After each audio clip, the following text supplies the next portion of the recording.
I know, stress does a lot of different things to people, and we all have our own ways of dealing with it. But you know what a sure sign of mental and emotional health and well-being is? Screaming at the sky.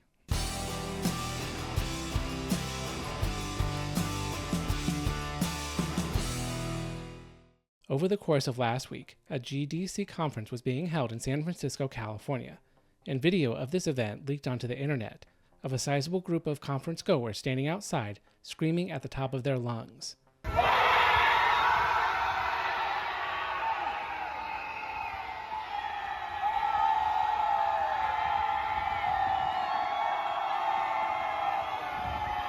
This was apparently a thing that actually happened. This was covered by a number of gaming news sites, including PC Gamer, which claimed the screaming mob was a protest against the current state of the gaming industry. Certainly, there have been some things riling the industry lately, like the rounds of layoffs that have hit several major studios, which has caused a fair amount of consternation.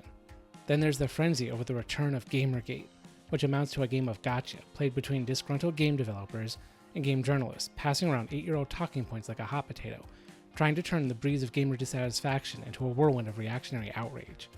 But is all this really enough to send people into fits of rage so strongly we'll literally reenact a 7-year-old meme? To be honest, I don't think all of these people were driven to scream at the sky because of industry layoffs or a non-controversy that's mostly been confined to the recesses of dying internet publications. No, I think there's another reason for the apparent rage and dissatisfaction over the state of the gaming industry. And it's not really about current events, though current events have shown a spotlight on the real culprit. As I mentioned in my last video, there are developers out there working in games whose true intentions are not to make pieces of entertainment. They are not out there to make games with compelling content, story, or characters. Instead, they have been crafting material to induce social change.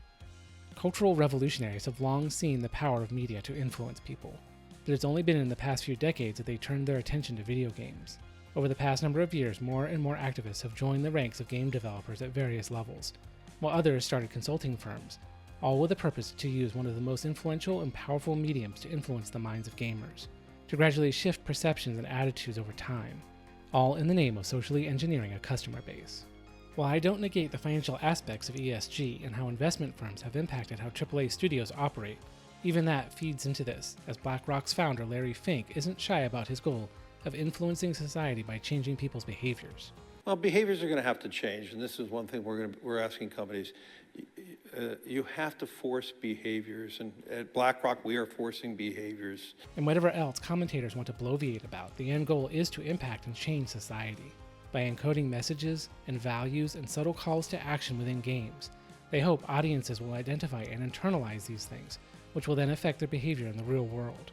This affects everything, from the push for politics, DEI, even the changes in character designs. And then of course, there's Gamergate. The first Gamergate became an excuse to expand the influence of these forces in gaming. The second and more recent iteration has been a reaction to the failure of the first. The recent wave of pushback, both financial and critical, over the changes to games is a sign that gamers as a whole are not on board with the new programming activists have tried to implant.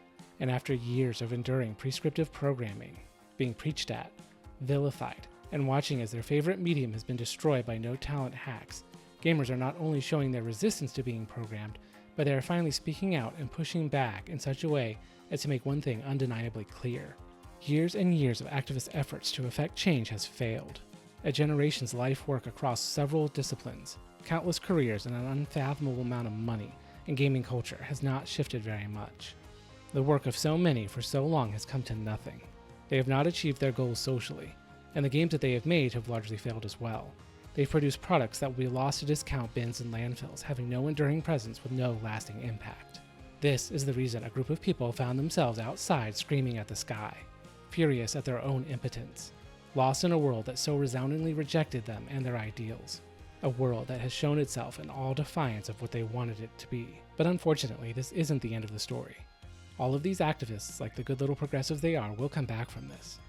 Their energy and their vocal cords will rebound, and they'll go back to work, doubling and tripling down, firm in their belief that if they persist long enough and hard enough, they will eventually succeed. Publications like Kotaku will fade away.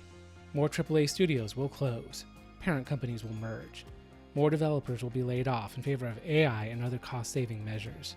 Yet the activists will continue, and the more desperate they become, the more apparent it will be that they are not all right. But, as always, this is just one rebel's opinion. If you have thoughts on the issue, let me know in the comments below. If you found this commentary insightful or helpful, like the video and subscribe to the channel so you'll always get the newest updates from Rebel Normal.